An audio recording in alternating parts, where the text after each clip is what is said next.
சீமான் போன்றவர்கள், விஜய் போன்றவர்கள் வரலாற்றை படித்து பார்த்துவிட்டு மேடை ஏறி திமுக என் எதிரி என சொல்வதற்கு கூட ஒரு தகுதி வேண்டும்.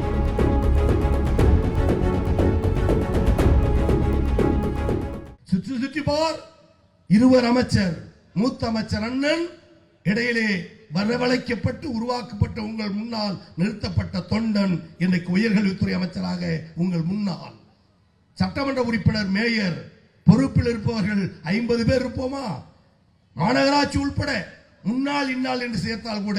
ஆனால் கோடிக்கணக்கான தொண்டன் இந்த இயக்கத்தை நம்பி இருக்கிறானே, அவன் பதவிக்காகவா, அமைச்சராகவா, எம்பியாகவா, எம்எல்ஏவாகவா?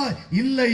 எம்ஜிஆர் காலத்தில் 13 ஆண்டு காலம், தலைவர் காலத்தில் 10 ஆண்டு காலம், இன்னும் 20 ஆண்டு 30 ஆண்டு எத்துணை ஆண்டுகள் ஆனாலும் அவன் தலைவனை மாற்றாமல், தத்துவத்தை மாற்றாமல், எண்ணத்தை மாற்றாமல், சின்னத்தை மாற்றாமல், பச்சையாக சொல்ல வேண்டும் என்றால் பிச்சைக்காரனாக வாழ்ந்தாலும் திமுக கட்சிக்காரனாக எழுந்தின்ற இயக்கத்தில் உழைக்கிறான் என்று சொன்னால் அவன் விரும்புவது கொள்கையை தவிர வேறு என்னவாக இருக்க முடியும்?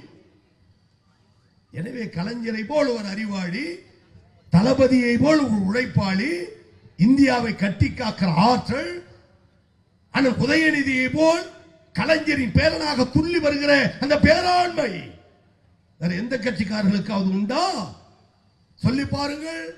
1989 ஆட்சிக்கு வந்தோம். 91 ஆட்சி கலைக்கப்பட்டது.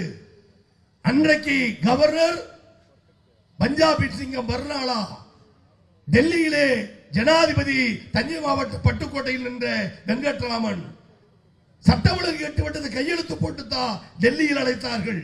சட்டமன்ற உறுப்பினராக இருந்தவர் மேடையிலே இருக்கிறார். வெங்கட்ராமன் அழைத்து பர்னாவிடம் சொன்னார், தமிழ்நாட்டில் சட்ட ஒழுங்கு கெட்டுவிட்டது, ஆட்சியை கலைக்க வேண்டும், கையெழுத்து போட்டுத்தான். பஞ்சாபின் சிங்கம் பர்னாலா டெல்லியில் சொன்னார், நான் பஞ்சாபில் பிறந்தவன், வெடிகுண்டுகள் அதிகம் வீசுகிற மாநிலம் பஞ்சாப், சட்ட ஒழுங்கு என்னவென்று எனக்கு தெரியும், வெடிகுண்டு வீச்சு என்னவென்று எனக்கு தெரியும், துப்பாக்கி சூடு என்னவென்று எனக்கு தெரியும். தமிழகத்தில் ஜன்னல் கதவுகளை திறந்து வைத்துவிட்டு பேர குழந்தைகளோடு நிம்மதியாக தூங்குகிறேன். கலைஞர் ஆட்சியை கலைப்பதற்கு கையெழுத்து போட்டு தர மாட்டேன். பர்னாலா மறுக்கிறார். மறுத்துவிட்டு டெல்லி விமான நிலையத்தில் ஏறி சென்னை விமான நிலையம் வந்து இறங்குகிறார். மீனம்பாக்கத்தில், இதே மீனம்பாக்கத்தில் பத்திரிகையாளர்கள் கூடி வந்து சொன்னார்கள், திமுக ஆட்சியை கலைப்பதற்கு நீங்கள் மறுத்துவிட்ட காரணத்தால் ஜனாதிபதி உங்களை மகாராஷ்டிரா மாநிலத்திற்கு மாற்றி இருக்கிறார். டிரான்ஸ்ஃபர் டு அதர் ஸ்டேட், வேறொரு மாநிலத்திற்கு. அந்த செய்தியை காதில் வாங்கிய பஞ்சாபின் சிங்கம் பர்னாலா சொன்னார், அந்த வார்த்தையை சொல்லுவதற்கு என் அண்ணன்மார்களும் தம்பிமார்களும் மன்னிக்க வேண்டும்.